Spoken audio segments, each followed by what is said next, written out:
DPS Senior Secondary School, Tabiji लेकर आए हैं online classes from pre primary to class 12 for all subjects. 100% first division in 10th board. 50% discount for girls. DPS Senior Secondary School near Tabiji Farm Road, Ajmer.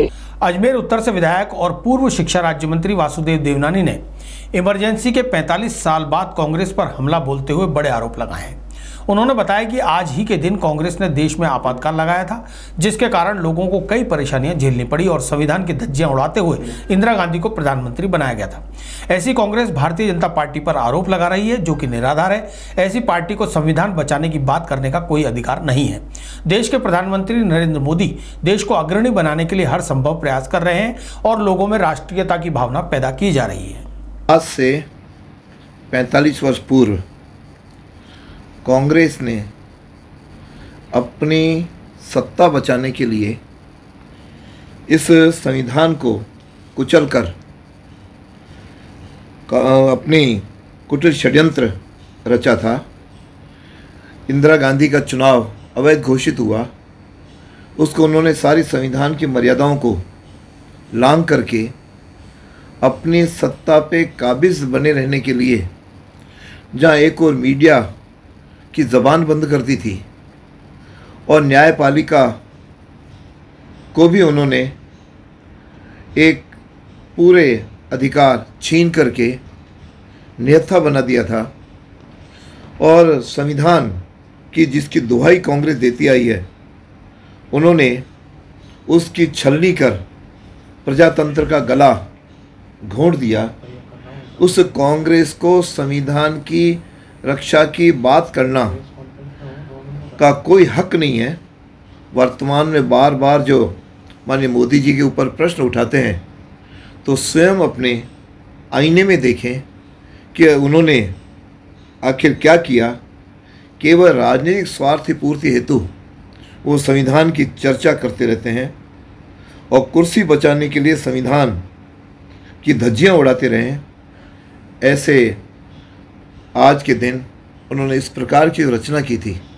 सारे में देश इस ओर देख रहा है, और कांग्रेस के जो नेता जब भी कभी संविधान की बात उठाते हैं, निश्चित रूप से लोग के मन में हंसी आती है कि इस कांग्रेस को कोई अधिकार नहीं है.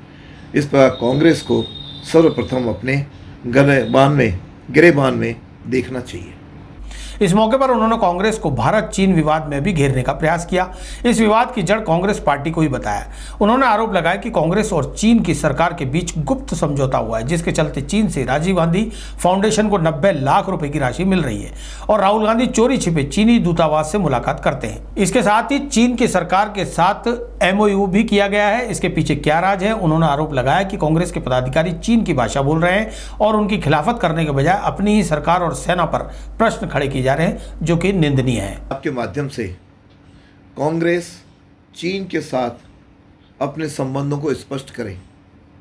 आज जिस प्रकार से राजस्थान के अंदर उन्होंने शहीदों के श्रद्धांजलि का कार्यक्रम रखा, वह केवल जनता का असलियत से ध्यान हटाने के लिए इस प्रकार का नाटक किया जा रहा है, जो अजमेर में तो साफ नज़र आया कि केवल फ़ोटो खिंचाने के लिए किया गया, जिसको लेकर के आपस में नेता गुथम हो गए. और प्रदेश भर में भी कांग्रेस ने जिस प्रकार से जो भाषा बोल रही है, लगता है वह स्पष्ट चीन की भाषा है. हमारे सैनिकों का मनोबल गिराने वाला है.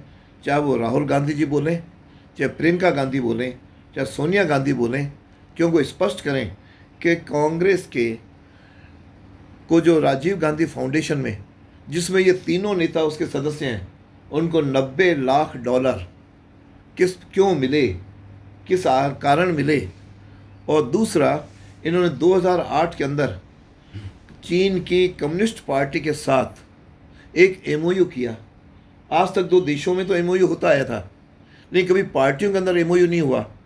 तो कांग्रेस स्पष्ट करे कि MOU में क्या कहा गया था और ये 90 लाख डॉलर क्यों लिए गए. कहीं यह तो ऐसा नहीं था कि वो अपनी भाषा जो आज बोल रहे हैं वह कहीं MOU में लिखी हुई थी, जिसके आधार पे आज वो भारत को कमज़ोर करके और चीन की भाषा बोलने से बाज नहीं आ रहे हैं और इस प्रकार की भाषा से देश कमज़ोर होगा। और आज हमारे को चीन की सेना को मुकाबला करने के लिए जिस प्रकार से भारतीय सैनिक वहाँ पर दिन रात एक किए हुए हैं, हमारा नेतृत्व इस प्रकार की रणनीति बना रहा है, वह इससे समय उनका मनोबल बढ़ाया जाना चाहिए। और ये चीन की समस्या कांग्रेस की देन है। 1962 में जिस समय नेहरू जी प्रथम प्रधानमंत्री राज कर रहे थे, उस समय चीन ने 43,000 वर्ग किलोमीटर ज़मीन को हड़प लिया और उसके बाद भी कांग्रेस की सरकार की नींद नहीं खुली। उन्होंने कभी उस ज़मीन को वापस लेने का कोई प्रयत्न नहीं किया, न ही सीमा पे कभी सड़कें बनाई, न ही कभी एयरपोर्ट बनाए, और इस कारण से वह कमज़ोर बनी रही। और यह तो 2014 में माननीय मोदी जी को मैं धन्यवाद दूंगा कि उन्होंने इस चीन की कुटिलता को समझा और उन्होंने सड़कें और एयरपोर्ट बनाने शुरू किए, जिससे चीन बौखला गया और जिसके आधार पर इस प्रकार के उन्होंने हमारे सैनिकों, निहत्थे सैनिकों के साथ उन्होंने किया। लेकिन फिर भी मैं उन अपने भारतीय सैनिक जो शहीद हुए उनको नमन करता हूं कि उन्होंने शहादत देते समय भी अपने से दुगनी संख्या में सैनिकों को मार करके ही अपनी शहादत दी। ऐसे सैनिकों को मैं नमन करता हूं। और साथ ही एक मुद्दा और, जो कांग्रेस के जो नेता हैं राहुल गांधी, उनसे मेरा प्रश्न है कि जिस समय डोकलाम का मुद्दा चल रहा था, उस समय चीनी दूतावास में ये चुपचाप मिलकर के चीनी नेताओं के साथ क्या बात कर रहे थे। पहले तो उन्होंने इसका खंडन किया, लेकिन बाद में जब तस्वीरें सामने आई तो इनको किसी प्रकार का जवाब देते नहीं बना। इन्हें एक तो डोकलाम के समय राहुल गांधी उन चीन के नेताओं के साथ बात कर रहे थे। 2008 में इनके साथ कांग्रेस पार्टी का, चीन के जो पार्टी है उसके साथ इन्होंने MOU किया। तीसरा, राजीव गांधी फाउंडेशन के अंदर 90 लाख रुपए लिए। तो निश्चित रूप से कहीं ना कहीं चीन के साथ इनका कोई गुप्त समझौता है, ताकि भारत को कमज़ोर करना इनकी शायद मंशा दिखती है, जिसको देश बर्दाश्त नहीं करेगा। और जनता सब देख रही है, समय आने पर जनता